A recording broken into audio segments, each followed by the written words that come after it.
dan bahagia pemirsa Dharma TV dimanapun Anda berada. Senang sekali saya Sapna Dewi bisa menyumpai Anda kembali tentunya dalam Manage Your Mind. Kata kunci kita adalah mind it's not everything. Pikiran bukanlah segala-galanya, but everything is from mind. Tetapi segala-galanya berasal dari pikiran kita. So, manage your mind. Jadi, kelola pikiranmu. Sebenarnya untuk apa kita mengelola pikiran kita? Kadangkala kalau seseorang ditanya, apa sih sebenarnya tujuan dalam hidup ini? Banyak orang juga berpikir dan bertanya-tanya, apa ya tujuanku yo? Golek harta, tahta, wanita, atau cinta? Ternyata semua dari kejaran hidup itu mengarah ke suatu akhir, yaitu kebahagiaan. Tetapi apakah kita benar-benar bahagia sampai akhir menutup mata? Itu menjadi sebuah perjuangan bagi kita semua. Baik pemirsa Dharma TV, sesuatu yang luar biasa, saya berada di suatu tempat, di Lawang ini tempatnya, yaitu di Sekretariat Persatuan Warga Sabta Dharma atau Sabto Darmo atau Persada Jawa Timur. Siapa sih yang mendegani di sini? Yuk kita kenalan yuk dengan beliau-beliau ini yang luar biasa, sudah memakai atributnya dengan anggun. Kita kenalan yang di sebelah sana dulu. Salam sejahtera, Rahayu. Rahayu. Penjenengan Pak Pur, betul? Betul. Nama lengkapnya siapa Pak Pur? Insinyur Purnomo. Insinyur Purnomo. Insinyurnya gelar sesudah sekolah ya. Nama aslinya berarti Purnama. Purnama itu bulan Purnama itu ya. Iya. Penjenengan siapa Pak? Saya sebelumnya saya menyampaikan Rahayu, ya, ya. Salam waras. Salam waras. Nama saya R. Otto Bambang Wahyudi. Wow. Panggilan saya sehari-hari saya lebih senang dipanggil dengan Otto karena ya. tidak ada yang menyamai. Oh gitu ya. Kalau Bambang wake yo. Bambang banyak. Padahal Jawa banget loh Bambang itu. Ya, tapi Otto juga Jawani. Kenapa? Oh ya Otto itu. Ya. Kendaraan ya, ya, mobil gitu ya. Ada healer juga. Baik. Ya, saya mungkin bisa disapa Pak Pur, teman-teman pemirsa di rumah. Bapak, Ibu, saudara sekalian, para warga, selamat siang dan salam waras. Oh ternyata salamnya salam waras di sini ya. Pemirsa Dharma TV, ternyata di sini kita bersama bapak-bapak, ibu-ibu dari Sabto Darmo. Rahayu, bapak ibu. Rahayu. Salam waras. Oh, nggak ada singkatannya ya waras itu ya? Ada. Oh, benar-benar waras ya.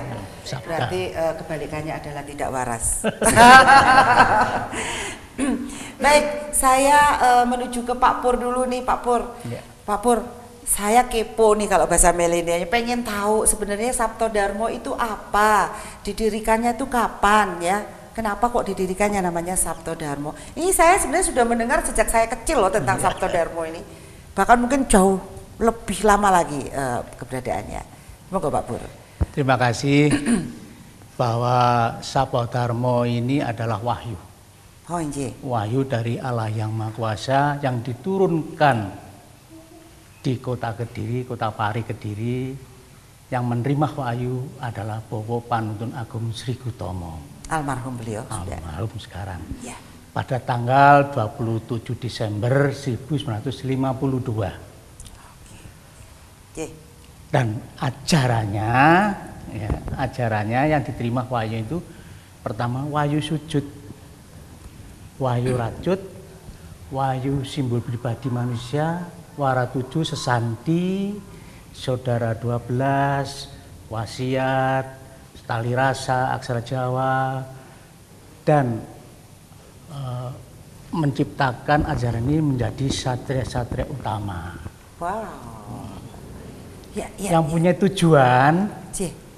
yaitu Mawayu Hayu Bagyo Bawono. Artinya bahwa Sabto Dharma membimbing umat manusia, memberikan pelajarannya untuk bisa bahagia, mulia hidup di dunia maupun di alam kelanggengan nantinya. Dengan demikian, Sabto Dharma membimbing pada umat manusia, memberikan paksen dan mengarahkan pada warganya bahwa Allah dat pangkal dari segala yang tercipta ini adalah ada dan satu yang mempunyai sifat 5, sifat Allah yang Agung, Maha Rohim, Maha Adil, Maha Waziso, Maha Langgeng. Dengan meluburkan asma Allah ini, maka manusia ini akan tertanam jiwa sifatnya Gusti, jiwa Allah ini merasuk pada manusia ini, menjadi manusia ini akan mempunyai sifat keagungan, kerohiman, keadilan, kewisan dan kelanggengan, nanti akan dipanggil yang Maha Kuasa. Dengan mempelajari yang telah diwahyukan tadi, pelajaran-pelajaran yang telah diterima Bobotan Panuntun Agung Sri Gutomo, yaitu pelajaran sujud manembah, sampurnani sujud manembah pada Allah yang Maha Kuasa. Jadi pelajarannya adalah bagaimana manusia ini bisa sujud manembah sampurnani sujud, di mana sujud pertama taat dan patuh pada kedua orang tua dan pada Sang Maha Pencipta untuk mohon ampun segala kesalahannya dan bertobat tidak akan melakukan kesalahan lagi. Dengan bersih, dengan suci setelah dia tiap hari melakukan sujud dan pelajaran-pelajaran yang seterusnya untuk melaksanakan wara 7. Oh ini ya, Pak. Wara 7 ya, wara 7. Nanti uraiannya kita jelaskan lebih lanjut. Ya. Wara 7 ini setelah itu untuk bagaimana introspeksi manusia ini supaya menjadi baik, ini adalah simbol pribadi manusia. Itu simbol pribadi manusia ini adalah alat introspeksi, ini simbol pribadi manusia dan inti ajarannya nanti kita terangkan lebih lanjut. Iya. Ya. Ini simbol-simbol untuk mengingatkan kita aja, Pak ya. Ini Semar gambarnya aja. Ya. Jadi simbol pribadi manusia ini kalau kita jelaskan satu persatu, di mana ada segi 4 warna biru tua ini simbol wadah kita manusia ini. Ya. Ada hijau moyo ini sinar Tuhan, sinar Allah yang Maha Kuasa yang melinggi pada kita manusia ini. Terus ada tulisan Sabto Dharmo, nafsu budi pakarti. Jadi dalam kita ini diberikan Sabto Dharma dan nafsu budi pakarti. Sabto Dharma ya wara 7 ini dari manusia itu harus menjalankan wara 7 sebagai pedoman hidup untuk bahagia di dunia maupun di alam dunia. Ada segitiga ini, segitiga sama sisi itu ada wujud daripada teseng dumadini manusia, di mana sinar cahaya Allah yang atas sari-sari ini melalui Bapak Nurbuat, sari-sari ini bumi yang melalui Ibu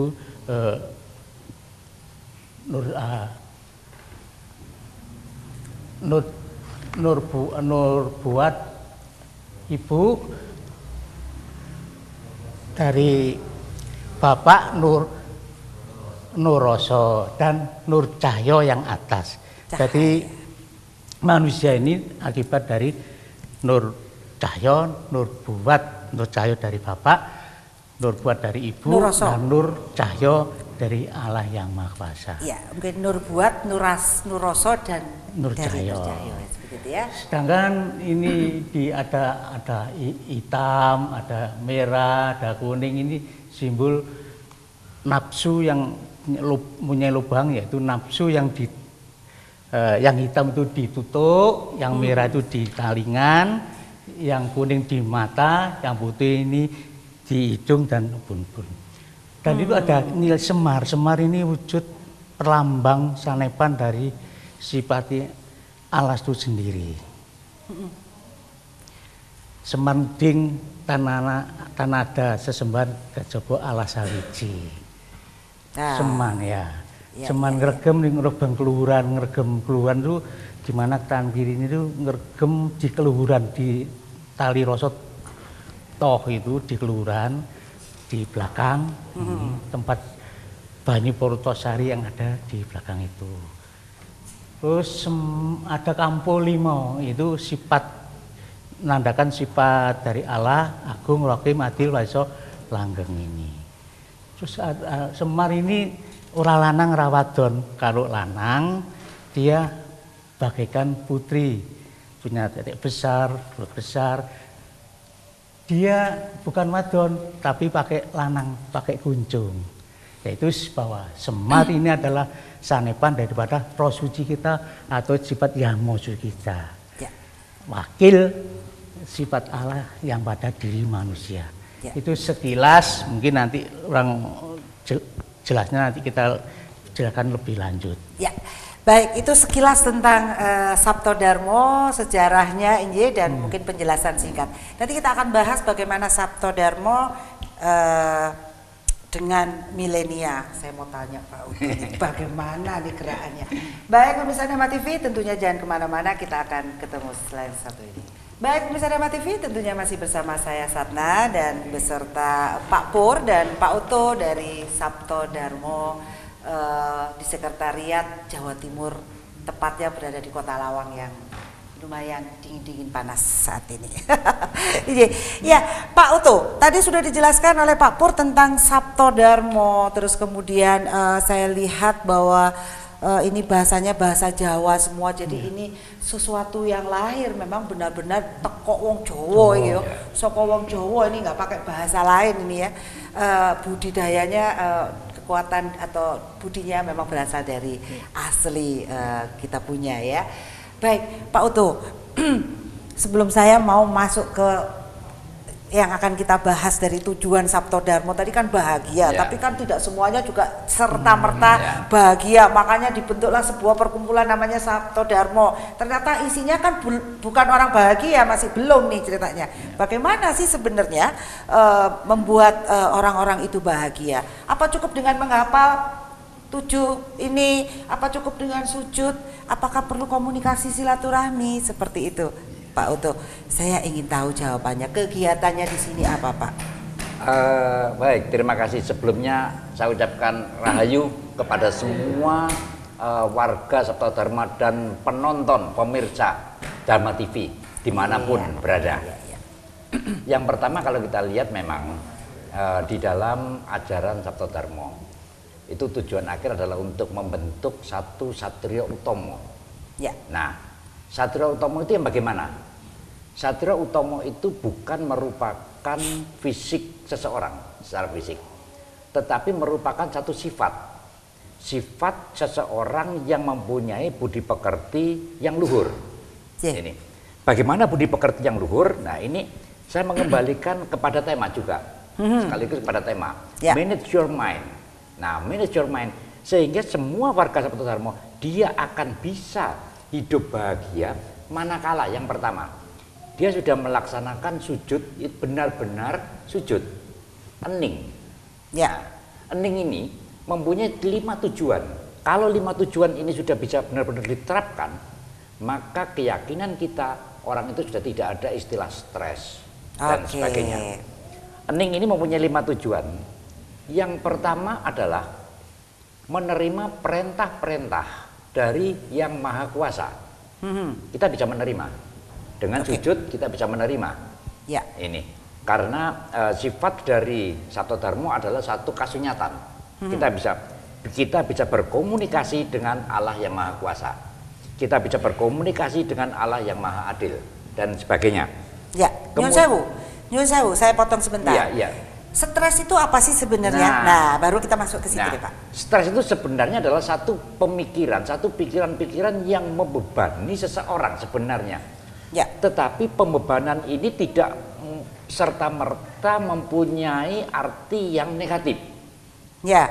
Manakala kita bisa mengelola stres itu dengan baik, maka ini akan menjadi satu kekuatan yang luar biasa. Ya. Ini. Kita bisa mengelola ini dengan baik, manakala konsep diri seseorang ini adalah bersifat positif. Ya. Ini ciri-ciri seseorang yang mempunyai konsep diri yang positif adalah yang pertama, dia akan mengakui segala kesalahannya dan dia akan meminta maaf dan dia tidak akan melakukan lagi sesuai dengan ajaran di dalam Sabto Darmo bahwa kita memohon ampun terhadap kesalahan kita dan bertobat untuk tidak melakukan kesalahan itu kembali.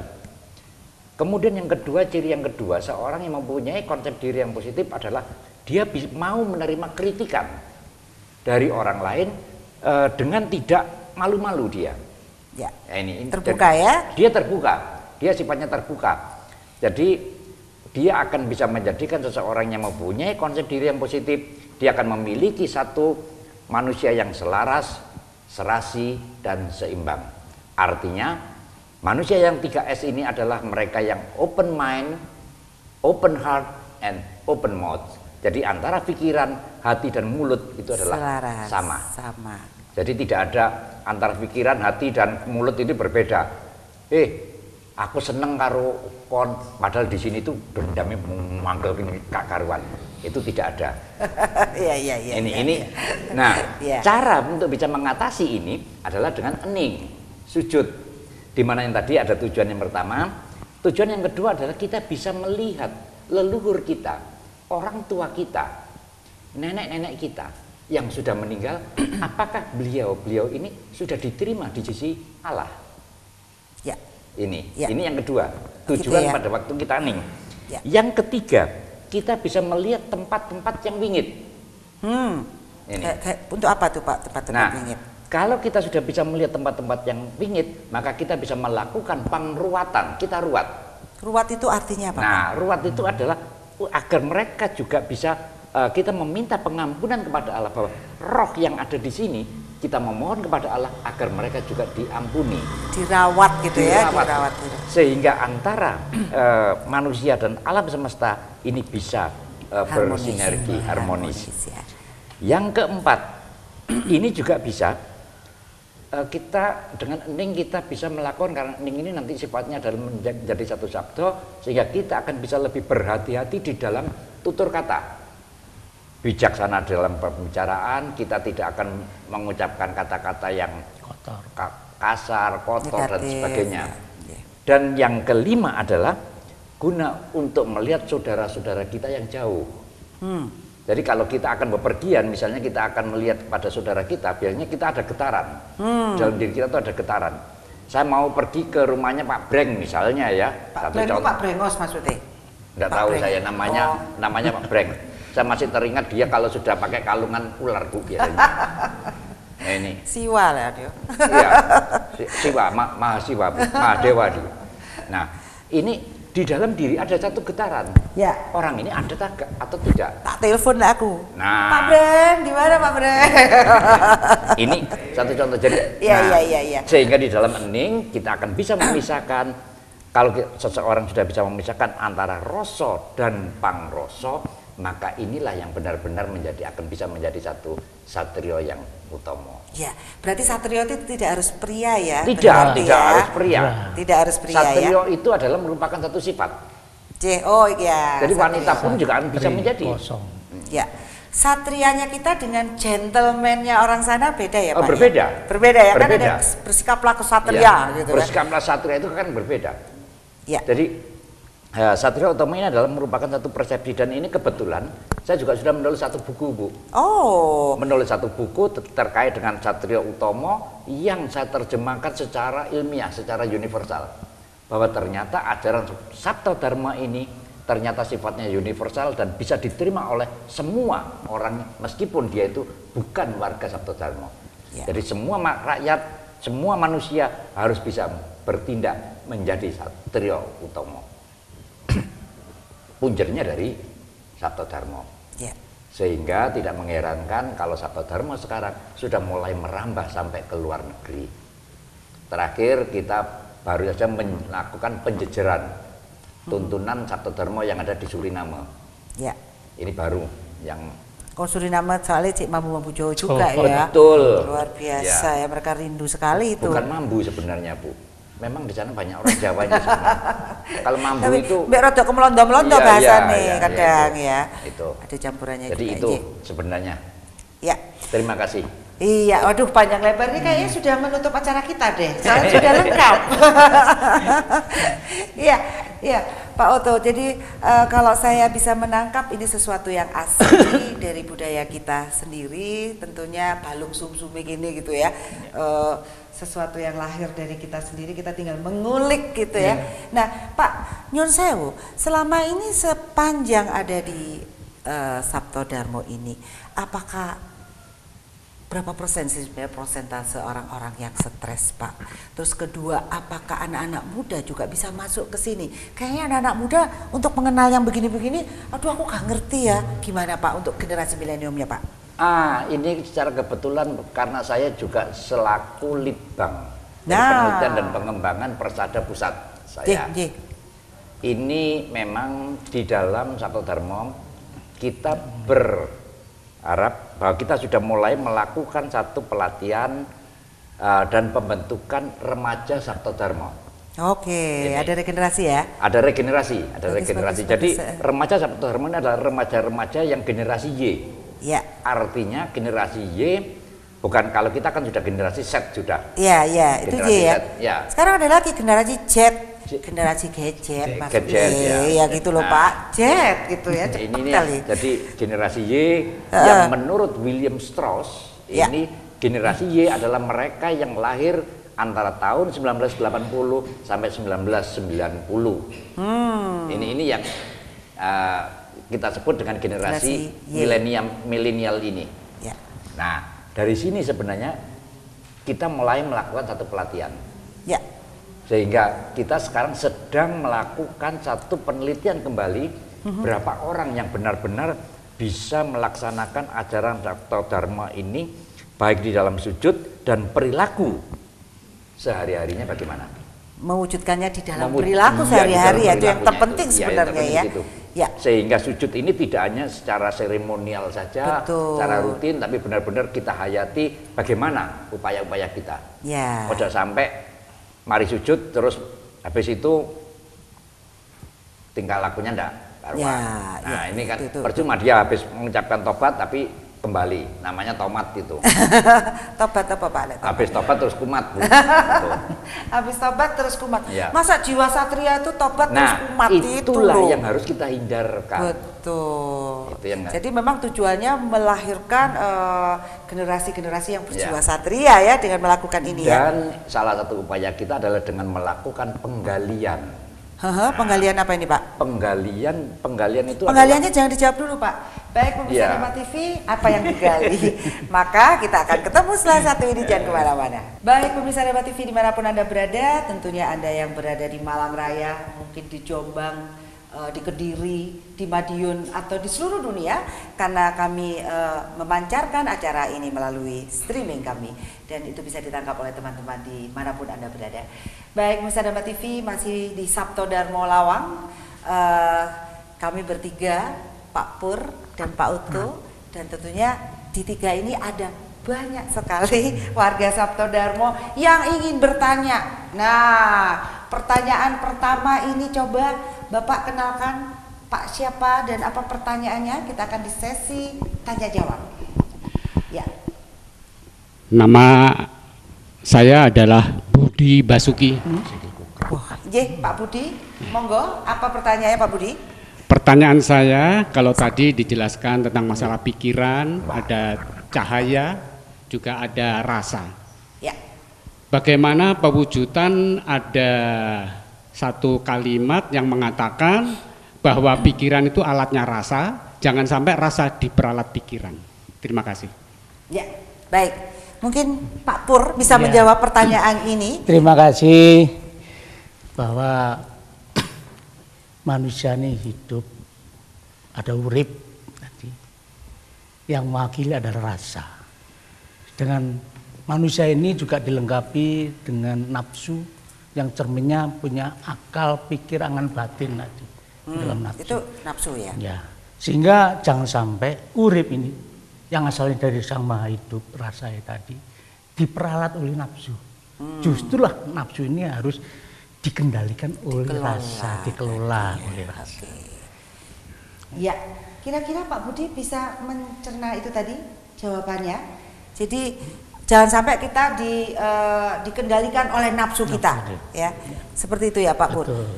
Mungkin tambahnya Pak Uto. Menambahkan ini, sebenarnya Bapak itu di dalam simbol diri pribadi itu sebenarnya juga sudah kalau kita mengamati mempunyai satu arti-arti yang juga khusus. Ada warna kuning. Jadi ada yang melambangkan beberapa warna yang melambangkan nafsu-nafsu kita. Ada warna kuning. Warna kuning ini adalah orang yang sedang terus keinginannya itu harus selalu dituruti, sehingga kalau orang itu misalnya sifatnya misalnya orang itu materi misalnya, aku kudu duwe iki. Nah, itu warna kuningnya yang dia yang lebih menonjol. Dominan. Kemudian warna hijau juga demikian. Itu tidak berbeda, akan bertolak belakang dengan yang warna kuning. Nah, di dalam Sabto Dharma kita harus bisa memanage. Nah, kembali lagi saya mengatakan memanage istilahnya Ibu. Ya. Jadi kita memanage keempat nafsu ini, ya keempat nafsu ini, bahwa kita juga harus mengingat bahwa manusia itu terdiri dari asal usulnya dari sari-sari sucinya ayah, ibu, dan ada sinar cahaya dari Allah. Nah, sehingga manusia itu sebenarnya adalah sifatnya suci, murni. Mulia, seperti itu ya Pak. Sehingga kita di dalam sujud kita harus bisa memisahkan, kita harus selalu ingat memisahkan antara rasa dan pangrosonya. Ini yang kalau ini selesai beres sudah. Iya beres Pak, tapi studi kasusnya yang nggak beres Pak. Ternyata saya menemukan wanita, wah katanya Pak Budi, saya jatuh cinta padahal aku duwe bojo. Bojone wong iki rasa Pak. Gimana Pak? Itu namanya senior Ibu. Apa itu? Senior itu senang istri orang. Nah, gimana mengendalikan rasa jatuh cinta ya? Tapi secara logika kenyataannya saya sudah istrinya orang, dia suaminya orang. Gimana Pak mengendalikannya ini? Kalau nggak ada studi kasusnya nggak bisa ngenali. Ini sebenarnya di dalam semua warga Sabto Dharma ini harus sudah ada satu wawalar, ada satu paugeran yang ada di dalam Wawara 7. Salah satunya adalah yang pertama nomor 6, ini yang nomor 6. Jadi semua tingkah laku semua warga Sabto Dharma itu harus selalu bersusila. Jadi kita harus bersusila. Nah, susila ini sesuai dengan apa? Sesuai dengan budaya kita, dengan norma-norma yang ada. Sehingga saya yakin bahwa kalau kita memang mengikuti ajaran Wawara 7 ini, tidak ada orang itu. Saya melihat seseorang, ya main delok tok. Tapi tidak ada satu rasa, oh aku seneng karo bojone iki, aku seneng karo iki. Itu sudah jauh dari pikiran kita. Karena kita selalu bersusila terhadap sesama. Dan sesanti kita adalah semua warga Sabto Dharma di mana saja harus bersinar seperti matahari. Wow. Pak, bersinarlah seperti matahari. Jangan coba-coba melanggar sila, Pak. Karena kalau menurut logika saya, kalau kita berani melanggar sila yang nomor 6 tadi, hidup kita dipastikan tidak bahagia. Benar ya Pak? Gak tentrem ya hatinya ya lapo. Katanya golek bahagia kok malah golek molo. Ngaten ya Pak ya, kira-kira gitu ya. Itu dinalar lagi ya di logika. Tapi kadang-kadang lewis kecemplung, aduh, greges lah ya. Baik. Jadi moral disesuaikan juga dengan ajaran, dibalik nih maneh sujud direnungkan ngaten ya Pak. Baik, pertanyaan kedua, Ibu siapa ini?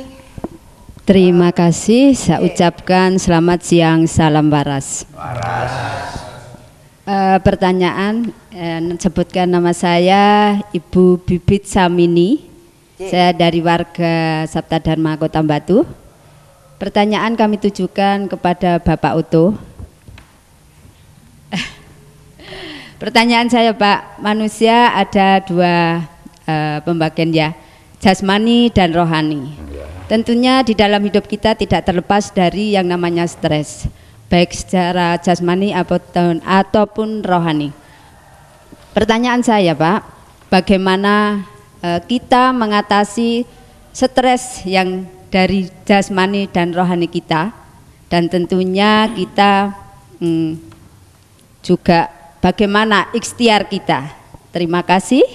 Selamat siang, salam waras. Waras. Iya, waras ini itu waras KPI.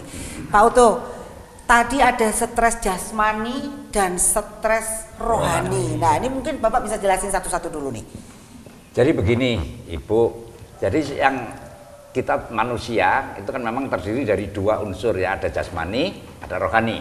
Ya. Nah, tetapi yang dari rohani ini akan dapat mempengaruhi kondisi yang ada dalam jasmani kita.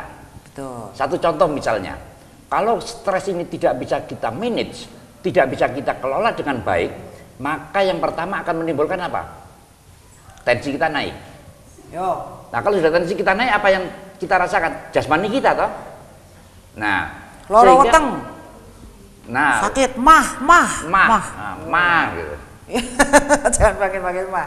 Mah itu juga gitu tuh, stres tuh, kalau Pak. kita pikiran kita ngongso, jadi selalu terus wah aku kok gini, hidup saya kok begini. Mengapa dia begitu?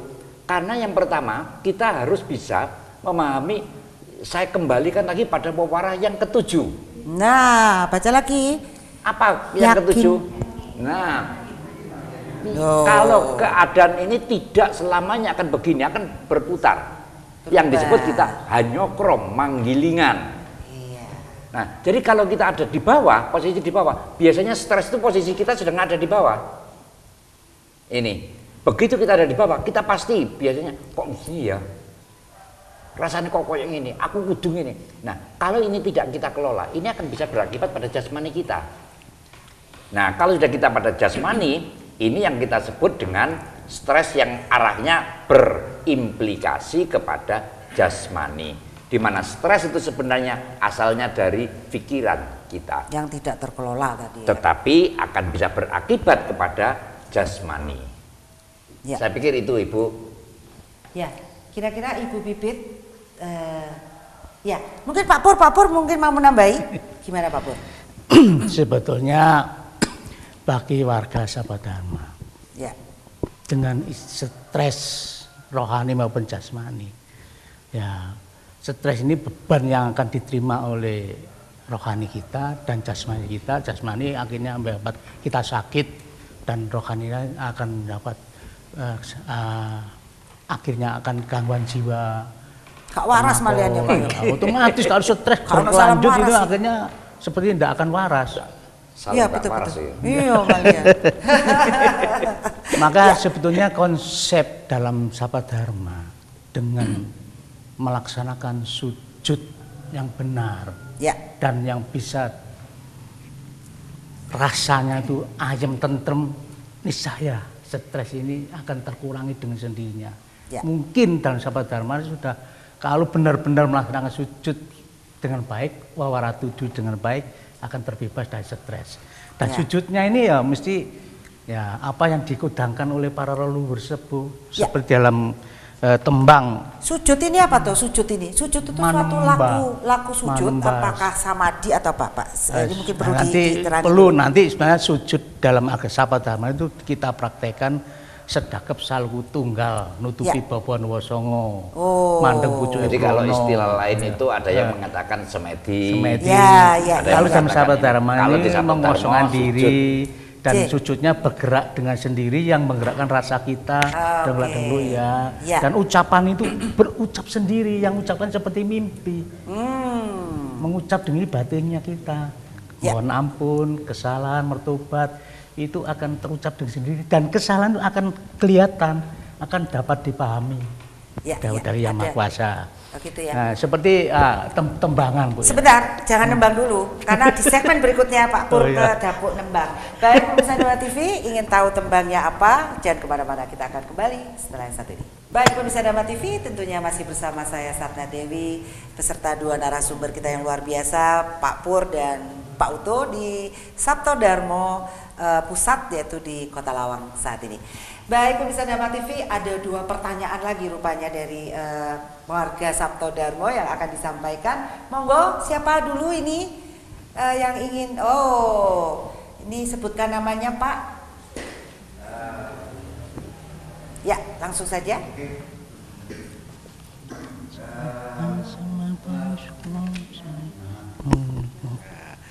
Halo? Ya, halo. Kok telepon Pak? Ya. Sugeng selamat siang. Juga salam waras. Saya mau bertanya, nama saya, perkenalkan dulu, nama saya Pak Hadi Suyono, panggilan Pak Dauk utawi Pak B. Ya. Yang saya mau tanyakan, semua tadi membahas tentang masalah stres. Otomatis stres itu menyangkut dalam pakarti ataupun pikir. Yang saya tanyakan, di simbol pribadi ada tulisan aksara Jawa yang di bagian kiri bunyinya itu nafsu, yang di kanan budi, yang di bawah itu ada pakarti. Ada hubungannya apa stres dengan nafsu, budi, pakarti itu tadi, dan bagaimana pakarti kalau di simbol pribadi Sabta Dharma kok ada di bawah, tidak di atasnya nafsu dan budi. Ya. Terima kasih. Matur nuwun Pak B atau Pak Breng. Saya tahu deh singkatannya Pak B itu Breng ya. Baik, monggo Pak Uto mungkin atau baik Pak Breng. Jadi kita tahu, saya menyebut ini satu pertanyaan yang sangat luar biasa. Bagus ya. Bagusnya. Ya. Jadi kalau kita lihat memang ada tulisan nafsu, budi dan pakarti. Pada dasar warna hijau moyo. Ini yang memiliki sebenarnya ini memberikan satu petunjuk. Memberikan satu petunjuk bahwa manusia itu memiliki nafsu. Satu, memiliki nafsu, budi, pakarti yang baik dan luhur. Jadi memiliki budi nafsu, budi, pakarti baik yang luhur dan yang buruk. Ini dan yang buruk. Sehingga pakarti kita harus selalu berusaha memiliki satu budi pakarti yang baik. Dan ini menjadi satu dasar. Mengapa di bawah? Karena ini menjadi satu landasan, satu fondasi. Ini. Jadi kalau sudah fondasi ini sudah baik, maka apapun nanti yang datangnya dari luar, pengaruh-pengaruh dari luar, kita akan memiliki satu jati diri tersendiri. Saya kembalikan lagi kepada sudah disebutkan ada di dalam Wawara 7 bahwa kita harus berani hidup atas dasar kekuatan yang ada di dalam diri kita sendiri. Kita bisa memiliki kekuatan di diri kita sendiri manakala kita sudah memiliki satu fondasi budi pekerti yang baik. Saya pikir itu. Jadi sebenarnya sudah lengkap Pak. Demikian ini beberapa jawaban secara singkat. Ya, secara singkat nanti kalau kurang lagi bisa diskusi ya, diskusikan. Kita tambahkan. Iya, Pak Pur ingin menambahkan. Sebetulnya tulisan dalam simbol pribadi manusia ini ada nafsu, budi, pakarti. Bahwa kita ini adalah ciptaan Tuhan yang paling sempurna. Maka diberikan nafsu, budi, dan pakarti. Hidup itu diberikan oleh Yang Maha Kuasa. Urip itu pada manusia yang paling sempurna. Pada binatang, diberikan nafsu dan budi saja. Terus tumbuh-tumbuhan diberikan nafsu saja.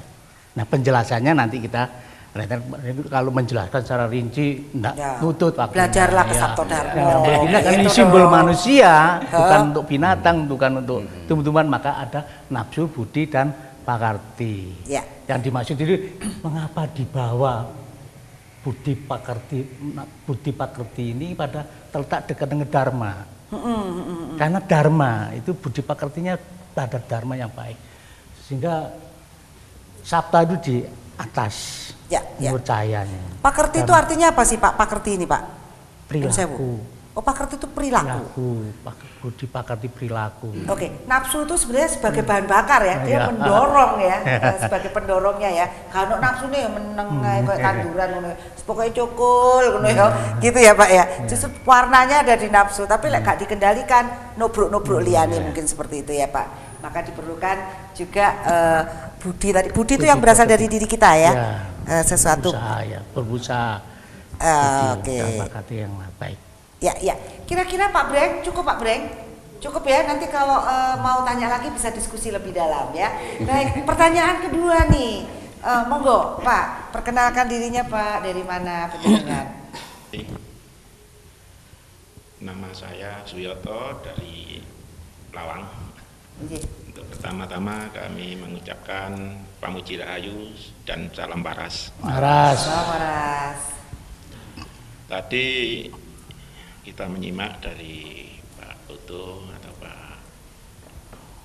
Pak Pur, yang mana tadi berkaitan dengan stres ini. Di dalam hidup memang ada dua bagian, yaitu diantaranya fisik dan non fisik. Yang mana yang disebut non fisik adalah bagian dari saudara, yang mana di situ ada jumlah 12 unsur saudara. Nah, yang berkaitan dengan stres itu pengaruh dari saudara yang mana dan bagaimana kita untuk meminimalisir dari stres itu atau menghilangkan dari stres itu. Nah, inilah mungkin pertanyaan saya. Ya. Untuk ini kami akhiri. Pamuji Rahayu dan salam waras. Terima kasih. Salam waras. Pak Nyoto, sebentar. Iya. Bapak pernah stres nggak? Yang distreskan apa? Contoh deh. Hari ini stres nggak Bapak?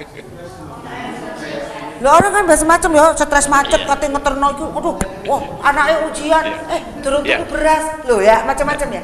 Mungkin karena kita pernah kena musibah. Iya. Apa yang disebut musibah, Pak? Musibah, saya naik sepeda kecelakaan dengan nyonya. Oh gitu? Iya, sampai 1 bulan nyonya saya di rumah sakit, kakinya itu dioperasi karena patah tulang. Nah inilah stres. Stresnya apa kan biayae apa ya? Enggak, kalau biaya enggak, karena bingung karena di rumah tidak ada pembantu ya, karena anak masih kecil-kecil ya. Oke, ini nyata ya, kehidupan nyata kita ya. Iya, itu cukup stres, saya bisa merasakan Pak. Itu stres pasti ya, ibu-ibu ya. Ya. Cukup ya Pak. Cukup, terima kasih. Ya, bagaimana Pak Utus sebentar? Dari studi kasus ini ya. Baik, ini pun juga satu pengalaman yang menarik Pak. Jadi sebenarnya kalau kita lihat ada di dalam saudara kita Pak. Ya. Antara lain kalau kita lihat mulai dari atas sampai ke bawah Pak, bahwa ini semua tidak akan terlepas dari segala sesuatu yang ada di dalam panca indera kita. Nah, panca indera kita ini memancarkan juga ada satu perpaduan dengan keempat warna atau nafsu-nafsu kita yang ada, yang kita peroleh dari luar. Misalnya satu contoh begini Pak. Warna hitam itu dilambangkan adanya nafsu yang sifatnya amarah, yang asalnya dari suara kata-kata Pak, ya, dari kata-kata. Ini ada dua sebenarnya. Nanti yang warna merah itu pun juga itu asalnya dari telinga. Jadi kita mendengar. Mendengar yang hitam tadi, ya, jadi merah. Mendengar, tetapi ini akan bisa mengeluarkan, ini berasal dari yang mulut. Caranya bagaimana? Untuk semua agar kita bisa ngeleremkan. Nah ini, ngeleremkan ini ada lagi yang nanti warna kuning misalnya, warna kuning. Tadi saya katakan bahwa ini adalah melambangkan satu nafsu untuk yang keinginan-keinginan. Kemudian ada warna yang putih. Warna putih yang sifatnya suci. Ini yang sifatnya suci. Nah, ini yang dimana semuanya ini harus kita manage, kita kelola dengan baik, dan di dalam sujud kita lakukan satu pangruatan kepada saudara yang ada di dalam diri kita. Ya. Jadi istilahnya kalau kita sudah bisa meruat sama saudara kita, maka ini akan bisa berjalan dengan baik, stabil, terkendali ya. Baik, Pak Pur, itu tadi ngeruatnya piye? Ngeruatnya piye? Iku mau wis jengkel, gak ono sing ngopeni ndek omah, stres iki. Ya apa? Kalau dengan tenang mungkin malah aku kudu ngene, aku kudu ngene, aku kudu. Mungkin ya Pak ya. Gimana Pak? Terima kasih. Jadi sebetulnya manusia ini jasmani dan rohani. Nah, rohani ini ada di dalamnya ada namanya saudara kita 12. Yang 11 ini adalah gudangnya nafsu. Karena piranti untuk melaksanakan tugas di dunia ini adalah saudara 11 ini. Ya. Namanya dari saudara 11 ini punya pakarti dan tugas masing-masing. Ya. Yang untuk satu, melaksanakan. Yang satu itu yang mau suci, ini ada asalnya percikan dari Yang Maha Kuasa. Ya. Nah, justru itu kalau dengan bagaimana mengendalikan stres, stres itu adalah saudara 11 kita, maka bagi warga Sahabat Dharma, sujudnya ini benar-benar harus neng-neng-nong.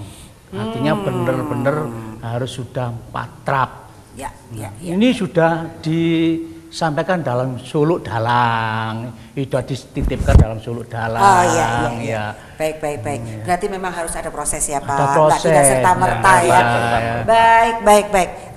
Baik. Ini kita tidak akan bahas terlalu panjang nanti waktunya juga Pak Uto, Pak Pur, waktu juga kita yang memisahkan kita. Saya tutup dulu sebentar ya. Baik pemirsa Dhamma TV yang tercinta, bahwa ternyata untuk bisa mengenali diri kita di Sabto Dharma juga kita harus berproses ya, dan prosesnya juga harus diterapkan dengan cara yang baik dan benar agar bisa memperoleh manfaatnya yang optimal. Nah, inilah pengenalan jati diri kita agar bagaimana kita menghadapi persoalan-persoalan kehidupan, kita bisa menghadapi dengan perasaan yang jauh lebih stabil. Sehingga kalau saya tangkap bahwa dengan kestabilan, dengan ketenangan itu justru kita semakin jitu menemukan solusi-solusi atau jalan keluarnya. Jadi nggak kagetan, nggak gumunan, semuanya tepat pada sasarannya, efektif dan efisien, seperti itu bahasanya. Baik pemirsa Dhamma TV, tentunya waktu juga yang memisahkan kita. Saya aturkan terima kasih untuk narasumber Pak Uto, Pak Pur. Saya rasa pengetahuan ini mungkin baru sekelumit, harus ada penjelasan lebih lanjut, main-main ke Sabto Dharma di Lawang, dan kita akan bisa belajar lebih banyak lagi di sini. Saya Sapna Dewi dan kru Dhamma TV mengucapkan banyak terima kasih. Kata kunci kita adalah mind it's not everything, but everything is from mind. So manage your mind. Kata akhir saya, semoga semua makhluk hidup berbahagia.